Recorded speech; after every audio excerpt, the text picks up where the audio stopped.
Est-ce que vous savez que, quittant de la Russie, c'est plus facile d'aller dans certains pays du Schengen? Est-ce que vous savez cela? Tu sais qu'on nous a toujours vendu le Schengen. Le Schengen. Est-ce que vous savez que de la Russie, il y a des pays où c'est plus facile, quittant d'ici, d'aller là-bas?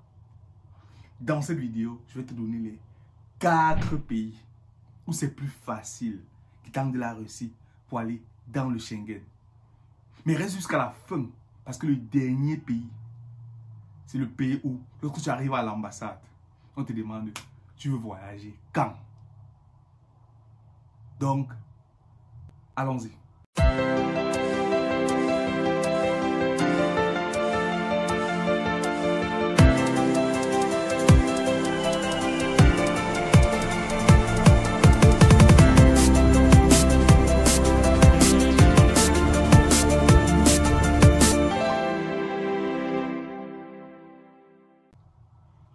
Bonjour, je m'appelle Blériot Kamsu, étudiant en Big Data. Si vous êtes nouveau sur ce canal et si nous parlons des études en Russie et du marketing digital, si l'une des thématiques t'intéresse, abonne-toi pour ne manquer aucun contenu de qualité comme celui-ci. Et pour ceux qui sont intéressés par les études en Russie, c'est le moment, les admissions ont bel et bien ouvert. Contacte-nous rapidement pour bénéficier d'une procédure de qualité simple et à moindre coût. Je précise bien à moindre coût. Donc, contacte-nous rapidement maintenant. Le numéro va s'afficher en bas de la description là. Contacte-nous et puis nous allons t'accompagner pour tes études en Russie. Ou alors, justement, arriver en Russie et aller dans le Schengen plus facilement. Nous sommes là pour vous. C'est parti. Le premier pays, hein, où c'est plus facile d'obtenir le visa quand tu es déjà en Russie. J'ai bien évidemment dit des pays du Schengen. C'est la France. En 4e position, nous avons la France. La France. La France, c'est l'un des pays, hein, du Schengen où, quittant de la Russie, c'est plus facile. J'ai bien dit en 4e position. Parce que vous savez que les Français sont la paperasse. Hein, il faut la VI, il faut ceci, il faut cela. Ils sont quand même un peu exigeants. Mais quand même, lorsque tu as déjà un diplôme en Russie, ils estiment que oui, tu peux aller en France, continuer tes études.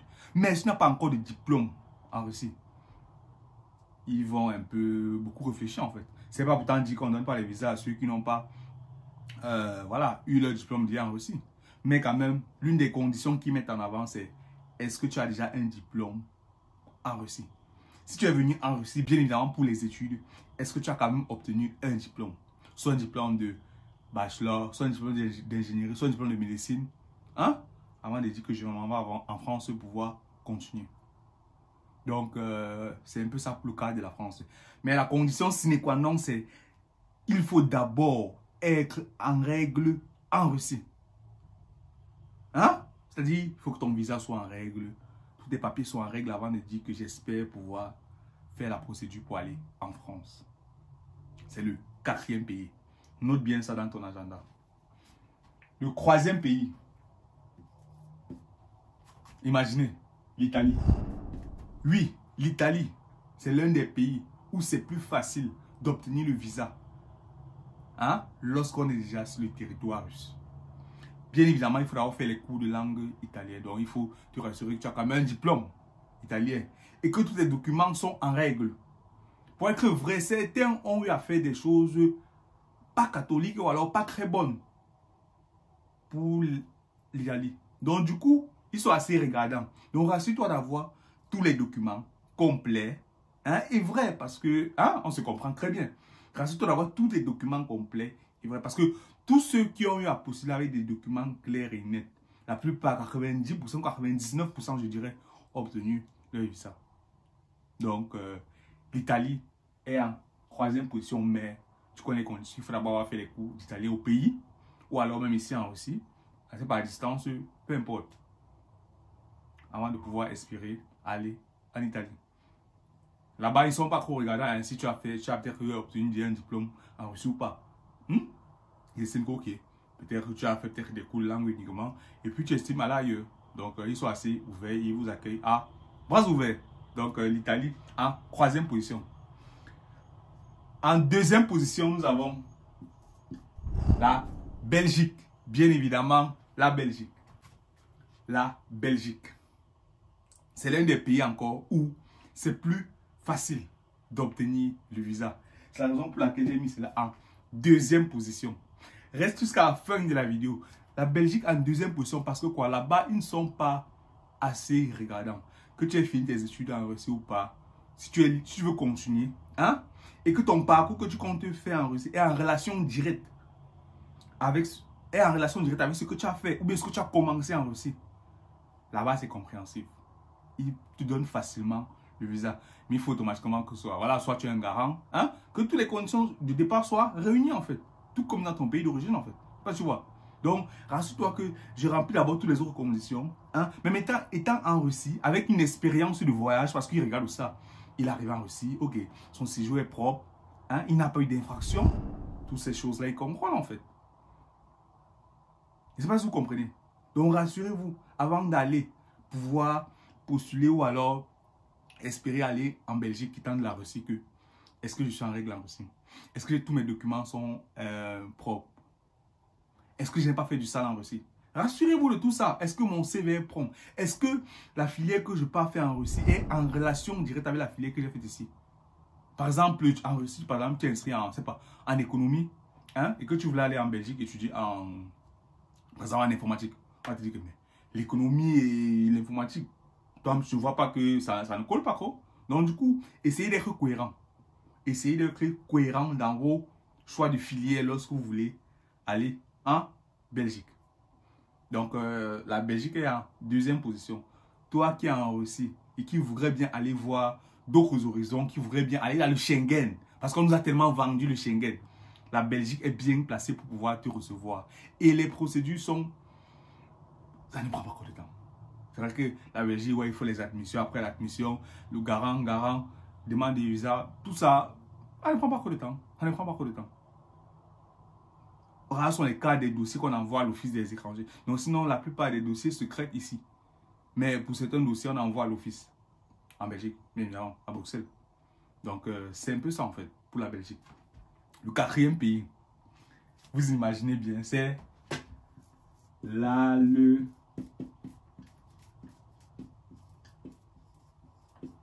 L'Allemagne, les amis. L'Allemagne. Guten Tag. L'Allemagne. C'est ça. Le premier pays, je dirais, le premier, the first. Le pays où, lorsque tu arrives à l'ambassade comme ça, tu veux voyager quand? C'est l'Allemagne.